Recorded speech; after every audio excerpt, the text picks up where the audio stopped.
Shalom will praises to Yahweh, Ba'ashem Yahushai, Ba'ashem Ha'arakah Kodash. Double honors unto the apostles and elders of Great Millstone who rule well, and shalom to the hopeful elect. This is another video that will be determined upon being uploaded.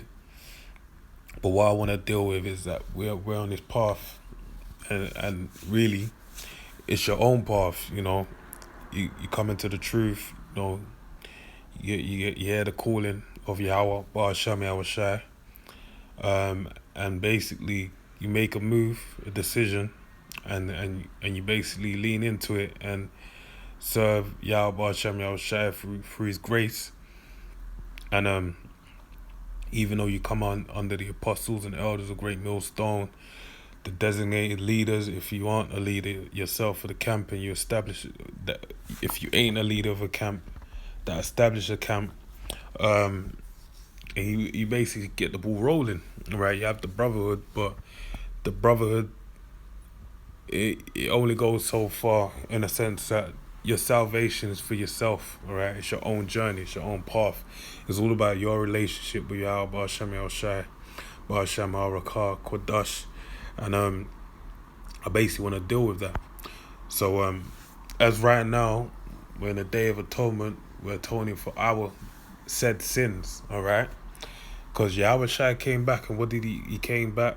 Well, Yahushua came upon the earth, sorry. He hasn't come back yet, right? He came on the earth and basically made an atonement. I told you that in the book of Romans, the 5th chapter, that he made an atonement for the nation of Israel, basically for us to be reinstated as children of the Most High Power through the sacrifice of Yahushua, all right, him being a mediator and between us and the Heavenly Father, right? But with that said, the point being is that he atoned for the we still in this life, we have grace and mercy through Yahweh Ba'ashem Yahushai, but we still, according to the law, and we're going to be keeping these laws in the kingdom, because the law is not going to be done away with.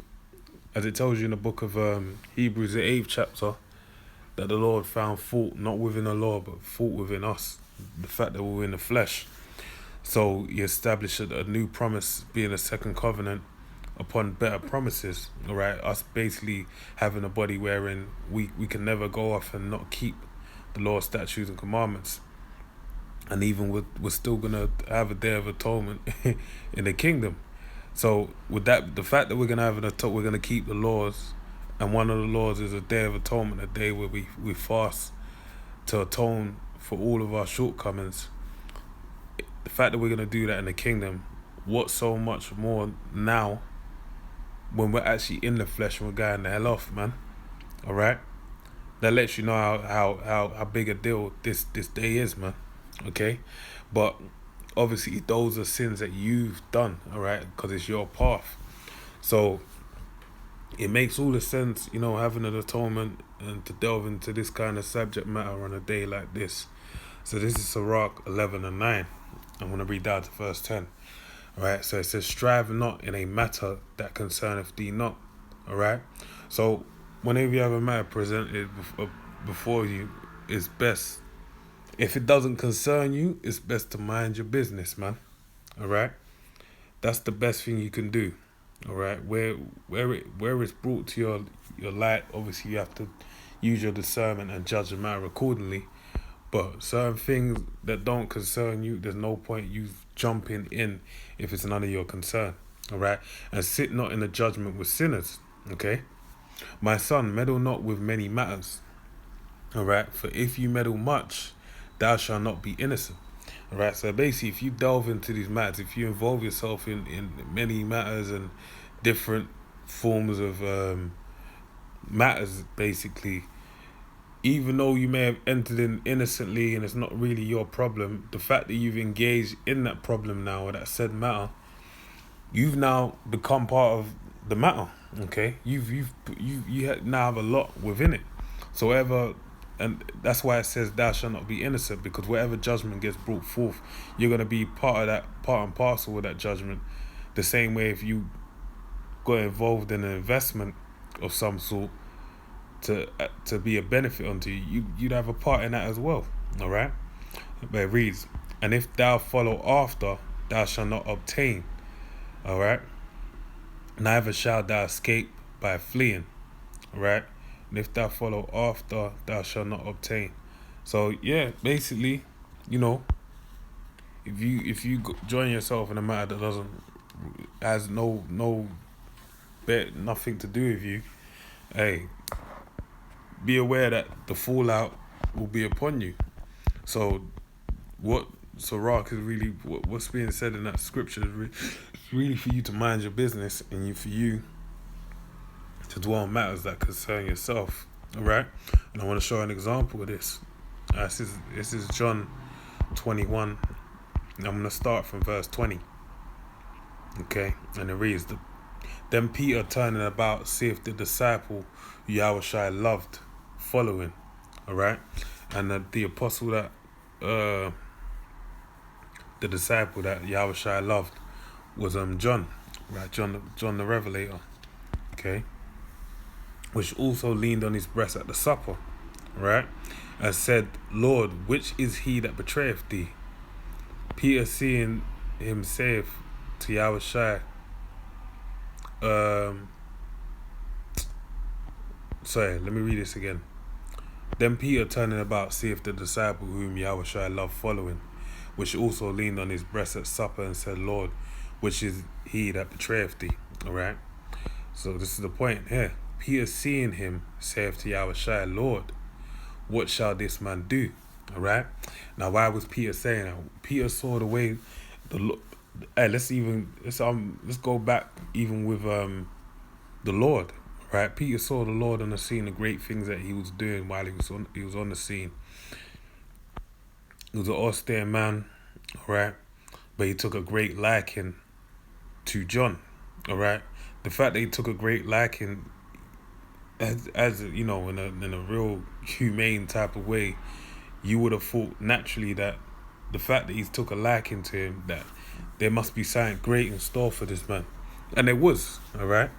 But there was something great in store for all those men, all right? And funny enough, the man asking the question had something greater in store for him than Peter, okay? Than John, sorry. But I'll read it again. It's Peter seeing him saith to Yahushua, Lord, what shall this man do? So he was concerned because concerned when he shouldn't be anyway, but he was, intrigued to know why, what's he going to do, man? All right. Now hear what the Lord said to him, verse 22. Yahushua saith unto him, if I will that he tarry till I come, what is that to do? What is that to thee? Follow thou me. So basically what Yahushua said, so look, man, and this ain't what he's actually saying. He's saying it as an example. I'm the Lord, yeah. If I tell him to tarry here till I come, what has it got to do with you? Because that's not your order. I haven't gave you that said order. And then what did he say after that? He said, follow thou me. All right? So you're here you have a task at hand. And your job is to follow me, Yahushua. You ain't meant to worry about the orders I'm giving out to other men, how I'm dealing with them. Because and that really, really relays the fact that we have a relationship with the Lord, Yahushua. And basically our lot is our lot, right? What did it tell you about Daniel? It said knowledge shall be increased, and knowledge shall flow back and forth, basically. Salakia. Wisdom should be increased, and knowledge should flow back to and fro in the earth. And then he said, Daniel, stand in our lot until the last days. And basically, also Paul speaks about the spirit of the prophets subject to the prophets. Your lot is your lot. The Lord created, like Jeremiah said, when he was brought forth, when the Most High brought him forth, he basically told him in the heavens, look, you're going to be a prophet before the nations, all right? That's our job. But I said lot within that, all right? We're part of a body. We all have a different part to play, all right? So that's why it says this, and I'll read it again. This is words from Yahushua highlighted in red. To Yahushua saith unto him, If I will that he tarry till I come, what is that to thee? All right, what has it got to do with you? If I say he's gonna tarry here till I come, what is it to you? And even when you read on, it tells you that the saying went forth that basically John was gonna stay here forever, and it even shows you that the fact that the Lord has such a strong relationship with John, the Revelator, that it could start a rumor like that because it held weight in the saying. It was misinterpreted, and it, I guess whether that's neither here nor there, but that's just a little extra point on the side. So it says, if I will that he tarry till I come, where's that to thee? What's it got to do with you? Mind your business. It's nothing to do with you. Follow down me, right? So basically, that's our job, brothers and sisters out there that are listening. Our job is what? To serve Yahweh Shem El Shai with fear and trembling. And I'm going to finish on this, all right? Philippians 2:12, and it reads, wherefore, my beloved, as ye have always obeyed, not as in my presence only, but now much more in my absence, all right? Work out your own salvation with fear and trembling, all right? So Paul was giving words of upliftment, exhortation onto the Philippians by saying, look, man, I know that you obey when you're in my presence, but also when you're not in my presence. But he said, look, much more in my absence, though, and much more in my absence. Basically, he said, look, work out your own salvation with fear and trembling, all right? So he basically, the key words I want to harp on is work out your own salvation, all right? So, again, that's the point. We got to work out our own salvation. You got to find what, the whole thing. Even it's a controversy right now, the 12 tribes sign was the initial thing that draws you into this truth, the 12 tribes sign. What is the contents of that said sign? It's the 12 tribes, right? It's from Judah, all right, down to the all 12 tribes names being listed on that sign, all right? Their original names and what they're known as today, all right? So what's the point of that? It's identifying who you are, right?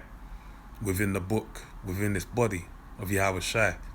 So now when you come into the faith, you further understand and realize you belong to this tribe, and there's a certain spirit that comes with that tribe. But then even further down the line there's a spirit that's allotted to you, all right? There's a behavior that you exhibit. And you got, through this life that we live, all right, our lot within this faith, we basically have to work our talent, right, our God-given talent, so to speak, that Yahweh Shem El Shai bestowed upon us. We got to learn to identify what our said talent is and work it so that the Lord can get back his usury, right? Because there's a reason why he gave you a specific, like LeBron James being as tall as he is, and all those kind of things, all right? The little abilities that he exhibited in his youth. All right. What did he do? He saw that he had a talent and he worked that talent. All right. And then he could be looked at as a guy that was given 5 pounds and came back with another 5. All right. That's what we got to do in this said faith. All right. Work our talents once you identify it. So with that, man, I pray you're edified. Shalom.